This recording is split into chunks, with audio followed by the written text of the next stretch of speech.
Welcome to Catholic Homeschool Radio, where we begin conversations to help parents enrich their lives and make practical decisions for the future. Hello, we're speaking again with Constanza Mueller, who is a homeschooling mom. She offers an excellent program for area families. I'm your host, Priscilla McCaffrey, and today we're going to continue our conversation with one of my favorite homeschooling moms. She has a Friday program where she brings in children of various ages, and they recite, debate, do experiments, look at the skies, do puzzles. Do they dance and juggle too? No. No juggling. Okay, not yet. That'll probably happen because you'll probably work it out as a physics It would be really fun. Experiment. Right. I would love to see that. Obviously, Constanza, you want to totally engage their minds. And at this point, with your Friday program, you're not doing much music. Is that correct? No, there's no music in there. Okay, right. Which is interesting because that actually is, so to speak, your family business and Yes. vocation, right? Right, that is our mission, our vocation, right. Well, I want to, we'll probably discuss music at a later date, but for now, could you tell us briefly what your family does and where they can check in with your projects? You mean for the Friday courses? No, your Music. Your music. Oh, sure. We have a foundation to promote polyphony and chant Okay. in the Mass. And so you can find us online, and it's easy, polyphonyandchant.org. Okay. We also have a YouTube channel where our family together sings polyphony. We do that. We sing masses. So it was just last night we sang 2 masses. Oh, that's beautiful. What, two different parishes? In a or? single parish. Okay. So we did one for the Hispanic Mass, and then we did one for the English speakers. Mm-hmm. So we found polyphony that was in Spanish. Really? You know, yes. Oh, and that's so beautiful. yes, of course. And so we do this for love of God, and we do it for free. We would like to charge here and there, and we've been paid maybe once. Oh, yeah. But we do it for love of God I and hope just that to happens. promote beauty in the liturgy. Mm-hmm. Right. Okay, so then, So that is the Mueller Family Scola. You can find it on YouTube. all right. Yeah. And you spent 7 weeks in Rome and Poland this past summer? Well, it's basically a month, Okay. 28 days in Poland. We were invited to participate in World Youth Day. My husband was co-director of the music for the daily masses there. So there was just great reverence in the Mass. And the arena had 18,000 youth and families in it. Oh, my gosh. They were all kneeling at the same time. Oh, that's- Many of I them love singing that. the chants with us because they were printed in the booklet, which my husband also made. Was this chant familiar to them? Or was this the Byzantine? It was Chant. there was some of it was Byzantine-based chant in 4-part harmony, which is what the Byzantine style is. Mm-hmm. Some of it was Gregorian chant, so it's just a single melody. And then some of it was polyphony, Palestrina and Victoria and stuff Okay. like that. But the point is that the Mass was very reverent and it was very beautiful because it was in the arena at World Youth Day. They had praise and worship music, which is honestly really fun and can be, the lyrics can be very deep. It reaches people, but that was playing all day, all day in Enough. every event. Enough. I know. I So think this of one as distinguished the worship, Mass, right. really one offering worship to something sacred, and then the other more for enjoyment. Yeah, so like as entertainment, right? Yes. And so that was what we did this Okay. summer. All right. So our listeners can check into polyphonyandchant.org. Yes. Okay. Thank you. And find out more about your projects, which we will discuss at length at another time. In this session, I want to talk to you about critical thinking and a little bit about your preparation for forensics. And, critical thinking, of course, is a phrase that everybody talks about, where the major universities are all interested in critical thinking, and but that doesn't seem to be in service of the truth. It seems to be in service of somebody getting a good job as a lawyer, somebody being able to destroy something, somebody being acquiring skills that show how clever they are. But so what are you doing with the kids what is the objective you're teaching your students Yes. about critical thinking? Let me give you a little bit of background, personal background. Okay. On this one. When I was young, when I was a small child in elementary school, I was so shy that I remember this. I tell this story to people because it is kind of fun to hear. In front of my school, there was a candy store. They also sold, a few things like burgers and fries, but they mostly candy. And I would stand in front of the big glass window with all the candies and make a decision on what candy I wanted, which took me a long time. And then I would get close to the cashier, and I would get so red in the face that I couldn't speak. Nothing would come out. Nothing. You were shy, because I could always Very speak up for candy. I could not say a word. And after a while,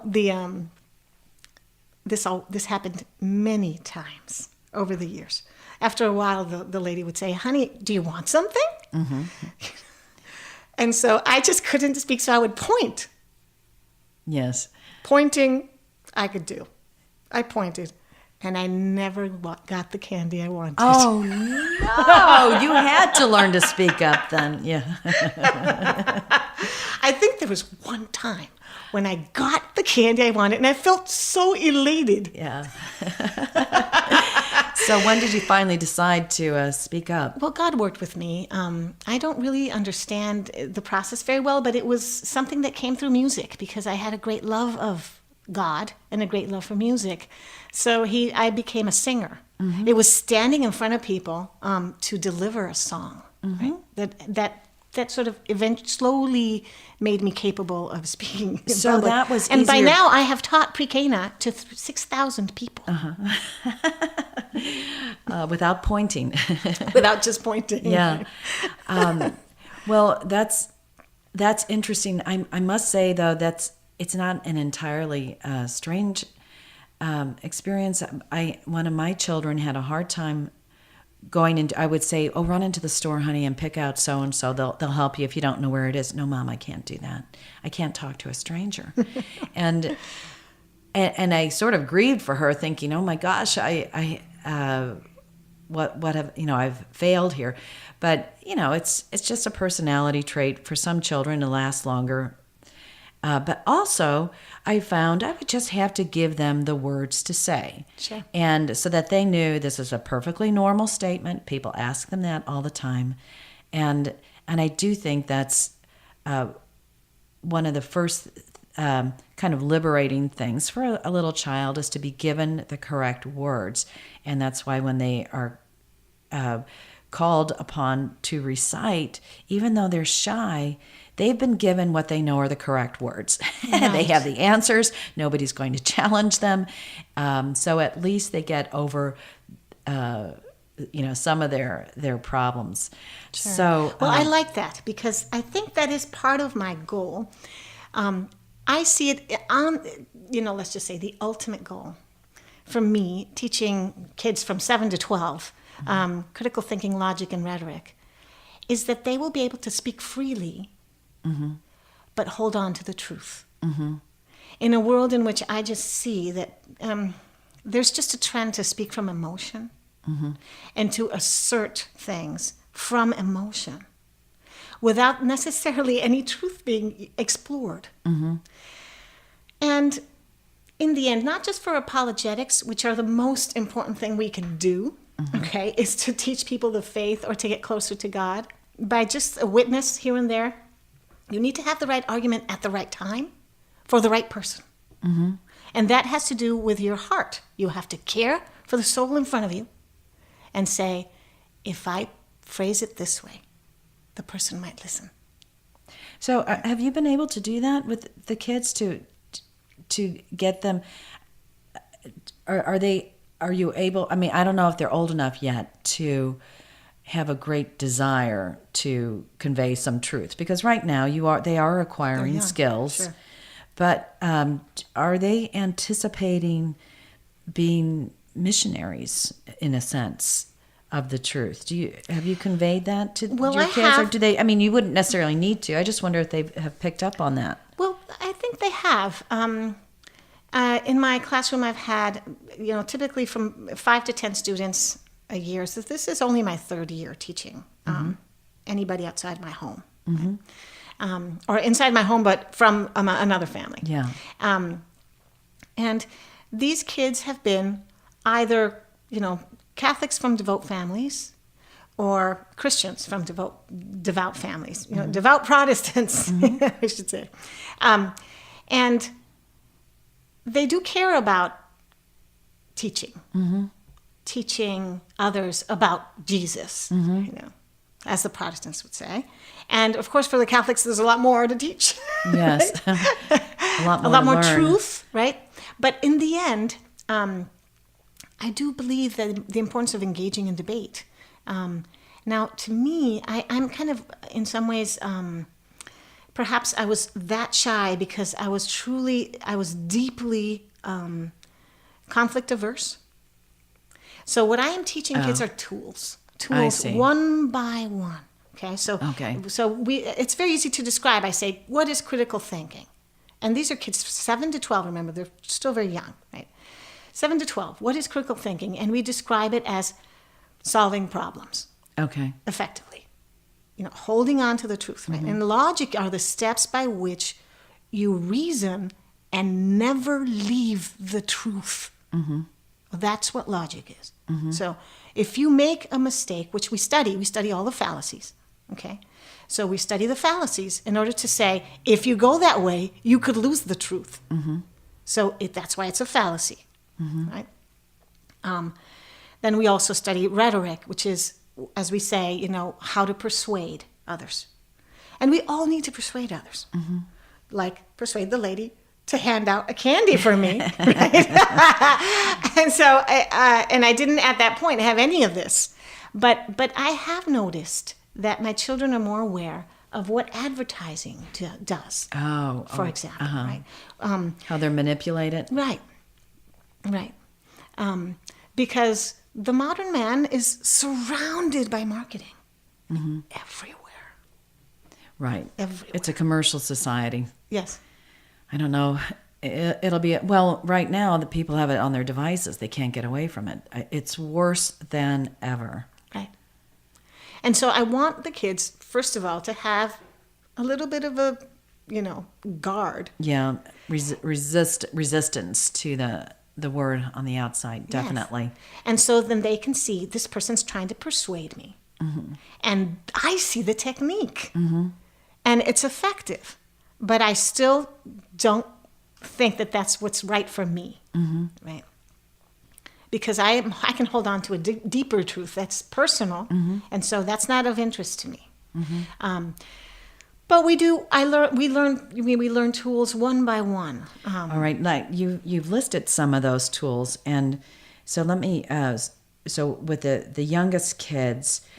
You have something which I think is very charming, expressive read aloud, right? You do that with the little kids, so that instead of just saying stop, you have something for them to put a little personality into. Right. We do public speaking. So I just call it the public speaking segment. Okay. And so what kind of things do you have your little ones read aloud? I mean, that would be a great thing for a family to do on Thanksgiving, for instance. We did that a few times. I did have my children memorize poems, and then on Thanksgiving they recited the poems. Sure. But that would have been a good thing to add to for the ones who get nervous about memory work. Have them read something. Right. That required expression. Right. Do you have any suggestions? Yes, because and it varies. No, I don't have a curriculum of things that I've written. Okay, I wrote up a curriculum for my Friday classes 4 years ago, and I follow it diligently. So I teach the tools exactly in the order in which I think are most effective. Okay, but in terms of public speaking, it's very. The material we are using changes. So sometimes I have the kids read aloud, but I do ask them at first we've done all the other exercises of presentation. So I use reverse psychology on them, you know. And so it's like, you know, okay, stand there and talk about something that you dislike, okay, things that you dislike, but I want you to use the wrong facial expressions. Oh, that would be a difficult task. Right. So it's hard to do. Okay, so they can see that they're smiling and saying lots of things that they dislike, and it's just so jarring, and it's hard work. So we do these reverse psychology exercises one by one on all these different topics, and by the time we do the read aloud, they've already learned that they need to stand a certain way, speak a certain way. Give emphasis a certain way. They want to use their hands a certain way. Convey a certain message. Use their face a certain way. Use their head a certain way. Avoid tics with their hands and you know, what they do with their arms, with their legs. And they do memorize poems. So, and that's entirely up to the family, you know, how long they will be, right, what they will choose. Sometimes they read. But what matters also is that since they're standing up in front of a class and doing this every week, I have seen this over the course of, you know, a year of standing in front of people and talking. They are not as afraid. I actually had the experience with a kid that I teach who was super duper shy. Like and, you? Yeah, and so yes, super duper shy. So you know, he's in an event with scouts, and so he's with a team member, you know, whatever, troop member, whatever. They're supposed to speak in front with a microphone in front of a big crowd, and the other kid has the mic. The other kid puts the mic to his mouth and freezes. Oh. He's a super confident kid, but when he actually had to speak in the mic in front of everybody, he couldn't. So the other guy, who I had taught, right, grabs the mic and says things clearly, slowly, articulately, and he didn't think anything of it. Oh, that's great. And were you present? I was. I saw wonderful. that, and I was like, wow, you know, that's what I'm asking for. Because as I say to them, you don't necessarily have to be a politician, a senator, a legislator, you know. But if you're a doctor, you have to present in front of your patients. Right. Okay? And convey information and be convincing and not trip over your words and not do strange things with your face and not do strange things with your hands. Okay? And it's the same thing if you're a car engineer and you designed a new prototype, you have to present it in front of the board. And you have to do this. So public speaking is essential to people. Yes, that's great. What are other opportunities for this kind of thing? Would be the children performing in a play, dancing, music, but I do think the trained speaking would be really good, a very good part of a program. And that's probably something that requires more than just a household. It's better to have non-members of the family sitting there too. It changes the presentation. Right. And we I think sometimes they have step the parents up come a little in, bit. Oh, yeah. You know, so the parents can come in. They're free to come in and out of the classroom whenever they want. But so we have parents, we have siblings, you know, little ones and even big ones who are off doing homework somewhere. So it's a little more of an audience. You know? Okay, so you've got expressive read alouds, you've got memorized poetry, you've got public speaking. At this point, are you doing debates with the older kids? Not yet. Not yet. So because the oldest is 12, and they're still too young for that. They don't really engage in that yet. They haven't entered that stage in their own personality. Yeah, I think that's interesting. I remember in elementary school back in the 60s when everything was being debated and we were talking about Vietnam, and we had our social studies teacher said, okay, well, let's have a debate. So he threw some kids on one side, some kids on the other side. And it was almost pointless because we didn't have a lot of information. We didn't have training in debating procedures. We aired out some problems, but it wasn't really a learning experience because I think his idea was, well, you should be able to express yourselves at this point and express what you believe. What grade were you in? But this was 8th grade. We were 13 and 14 years old, but we weren't trained in any way. So in many ways, it wasn't useful. It was a time waster. I remember that teacher got a little frustrated with us because some members of the team would argue with their own teammates because, well, they'd say, well, I don't really believe in that. Right. So it just it failed. It wasn't good. But I also think that you need just a little gravitas, maybe to be all of 15 years old before you start on a debate, so that you understand something matters. Right. Because normally when a young person wants to enter into a debate, it's over something that matters to them. Right. Right. And when you're 14, sometimes you're not so sure why things matter so much. Exactly. And one of the things that I found, that let's just say I can in my own path, I know that there are people who have a gift of words. Oh, okay, indeed. like you do, for example. There are people who become writers have a gift with words, but they also study words. Yes. Okay, they are constantly working on how their stylistic means are going to be, etc. Vocabulary, whatever. What's in, what's out. Right. It's not nothing. There's a lot of work behind it. Yeah. But there are people who have facility. They have and a others gift. who don't. But I have a great love for the human person, and I do believe that every rational animal, should be able to communicate. Yes. Right? And so this is what I'm trying to teach, right? That it's not a matter of having a gift. It's simply that you are human. And so you should be able to speak your mind freely and persuasively. So, this is why we study tools. This is the old list of rhetorical tools. I mean, they used to teach them. In the high schools? Yes, they used to teach them in the high schools and in college. Now most people don't ever get to them. What would you say are the rhetorical tools? Well, let's just say, for example, litetes, metanoia. Oh, okay, I see. Yeah. These are things that people use all the time. And so when you are able to identify it, you say, oh, now that was a change of heart, a metanoia. Right? So you're saying, well, I don't really care. Well, maybe I do care. It's very persuasive. Right? It's that change of position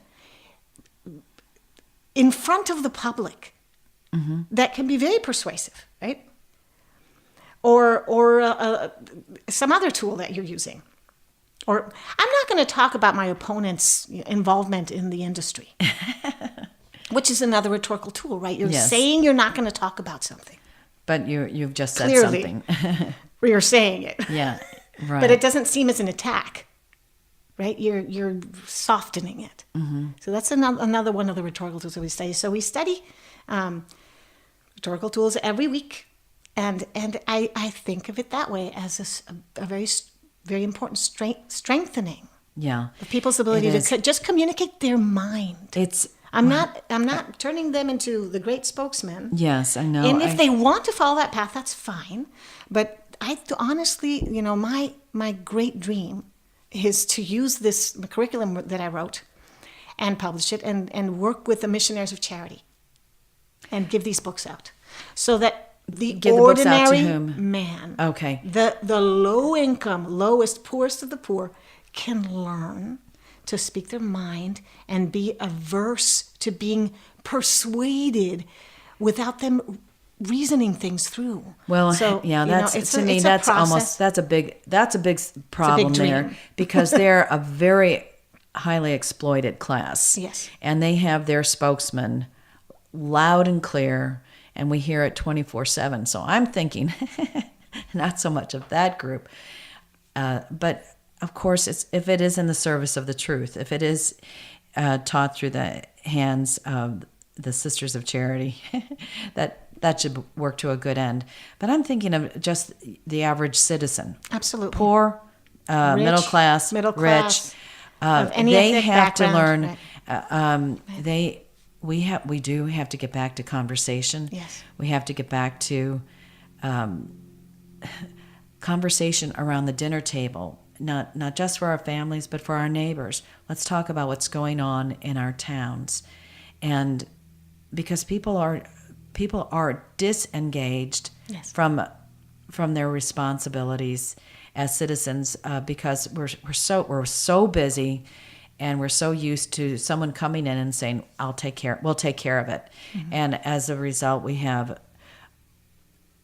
actually an horrific political situation right now, and I fear that it might almost be too late for us to learn the tools of good citizenship. And but I'm glad you're there, and Thank you. I'm glad you're there with those little kids. I really think that they just have to take up where our forefathers of 200 years ago left off, where they were having discussions in the local tavern about what was going to happen, how things were going to be. And about politics. Yeah. It's become almost impossible to speak your mind without somebody getting offended. Right. We have the thought police out there. Right. And talk about a rhetorical bludgeon. It's not just a tool, but now if someone says, well, that's offensive. Ad argumentum ad baculum, right? It's just with a stick. Yes. The argument of the stick. Okay. That's what we've I have a bigger stick to hit Well, you with. that seems to be what the new line of rhetorical training is coming down to. Yes. Okay, so let's. So what are some of the topics that you have the kids talking about when they're doing public speaking? They since they're young, they talk about things that are very familiar to them. Okay, well, they should. Talk, for example, their home. Mm-hmm. So one of the very first ones is talk about your home and do something wrong with your feet. Oh, okay. This So isn't I'm working their on presentation right, so this so is much their as this, presentation. But they do it in two ways. They do it wrong first. And then they have a second round of doing it correctly, where they talk about their home, but they talk, and they keep their feet on the ground without wiggling or whatever it is, things that they do. And it can be actually hilarious. I have some videos of it because people told me, you have to put this on, you have to show how funny it is, how free they feel to do it wrong, and have fun with it, right? So they talk about their home. They talk about their dad. They talk about how many siblings they have. They talk about their mom and what she likes, and about their dad, what he likes. So you're not dealing with issues per se. Not yet. At this time. So we do at some point. So towards the end of the year, we do a few issues. And they're very simple because it's not a debate. It's just simply, this is what I think about this issue. And there are sometimes in the room people who disagree, but we don't get into a debate. We just allow people to present, which is part of the debate format, right? In forensics, you have to wait for your turn. Right. Are you at all interested in forming a forensics team? Sure. Can you explain what forensics is? I mean, that was not a term that I ever heard when I was in elementary or high school, and I think some people are unfamiliar with that term. Do you want to explain what a forensics it's team is? Basically just a debate team, right? But on a very specific topic. And you have to do research in advance and prepare and follow a format. Okay, and when you'll have a team and you'll compete with other people. Yes. So if parents out there wanted to start their own forensics team, is there a model out there? Should they Google local forensic clubs? Are they clubs or? I actually don't know. Okay. But that is something to You're going to investigate that at some point. Sure. Yeah, you're not. I like though that you've taken you're doing the building blocks, which is what proper education is, instead of just acting as if, well, you're 15 years old, the world wants to hear what you have to say, because really the world doesn't want to hear what they have to say if they can't say it well. And that's how many of us adults feel too. Yeah. Okay, so because we didn't study critical thinking, logic, and rhetoric. Yeah. Okay, so we do not feel equipped to speak. And so, yes, the writers become our speakers. Yes. Okay, and writers have their own personal opinions, their own biases, even their own selfishness, okay, their own ways. And so we're kind of on the quiet side because the others are so good at speaking. And so we just stay shut. Mm-hmm. But we're rational animals too. Yeah. Okay. And I don't really like the term animal, because to me the human person is body and soul. But I'm just making a point here. Yes. Yeah. That we are rational. Right. Bunnies are not rational animals. Yeah. Right? And bears are not either. And so we have things to say. And if we had these tools out there, truly more at the disposal of all people, but learning them slowly, just giving yourself a chance to explore them, to try them, to see that they're actually familiar, because you have heard them. You just didn't think of it as a persuasive means to engage your listener, right? When you find that they have a category and that they are considered a persuasive means, you go, oh, my friend Susie always says that, Yeah. Yes, and so who's a great writer always uses that tool. Yes. Right? And so on and so forth. You start to see them everywhere. Yeah. And you start to use them. Yeah, and used properly. I think, unfortunately, sometimes they're taught in the high schools by someone who's rather cynical, and he said, and they'll say, well, obviously they're manipulating you by this statement and that statement and the other statement, and I think that's the wrong. I think we should get away somewhat from that word manipulation. This is normal. This is the way people speak, sure. And they are trying to move you to something. It is good to recognize that it's a tool to lead to a certain end, and not just to criticize the device. Right. Let's see where that device leads us, and instead of saying, "Well, I'm being manipulated," well, let's see where it's taking us. Is it taking us to something useful? Sure. I mean, I had read that in the Old Republic, Cicero commented that rhetoric was taught early to the youth. Oh. Before the age of 11. Okay. Okay. Now there's no record of what was taught. Okay, but it was taught in the early stages, because yes, you just simply learn how to speak your mind, and we do in the end have to persuade each other for everything. Okay, let's have lunch now. Right. Okay. Are we getting into the car? Yeah. Right. Exactly. There is persuasion that we use for each other and with each other constantly, so just being aware of that is also freeing, right? Yeah. As you say, it doesn't have to be considered manipulation. Let's just say, who can manipulate others? Yes, there are people who are so much more thoughtful on issues than others are, and so they have a lot more information. And so they might hide stuff, and that would be manipulation, right? When they're hiding information in order to call you to action, but without enough knowledge. Right? But in the end, speaking itself should allow us to be free, because we can start by asking questions. Too. What am I being called to, and what am I missing?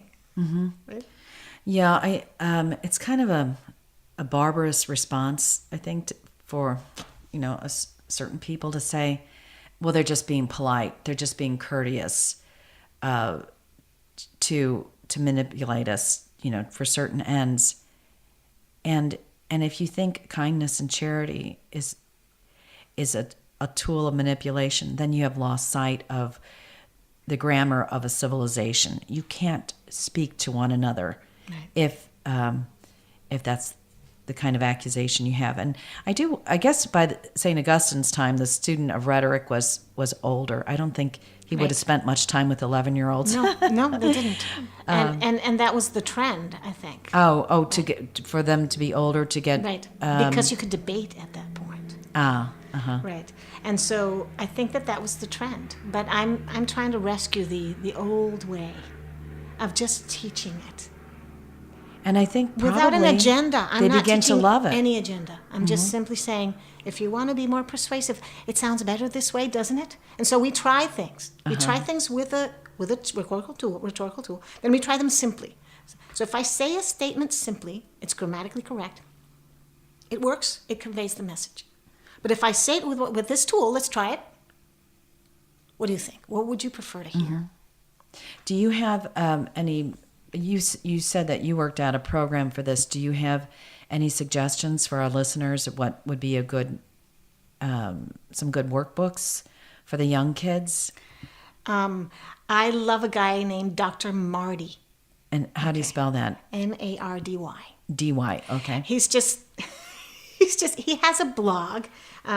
You get the word of the day or something every week. And he's written several books. One is called Don't Let a Kiss Fool You, Nor a Fool Kiss You. Okay, that sounds good. For example, that one's on chiasmus, which is a rhetorical tool, where you invert the order of things. To get be people's clever. attention. Yes, to get people's attention. And they remember it. And so he quotes, and that's just historical quotes. Okay, so Dr. Marty's blog Marty. spot. Okay, that sounds great. And then did you read the Dorothy Sayers book on the stages of learning? Yes. Okay, because clearly you've implemented that in your program. Well, so this is what I teach is technically a grammar on rhetoric. Oh, okay. Yes, so it's at the grammar stage, at the introduction of things, one by one, as tools. And they're not using rhetoric at the rhetorical stage. Okay, they're using rhetoric at the grammar stage. Well, what is your favorite tool that you use to get your kids to do something? I don't know if I have one. So. You try one every day. Okay. Thanks, Constanza. Thank you, It was Priscilla. wonderful talking to you. Thank you.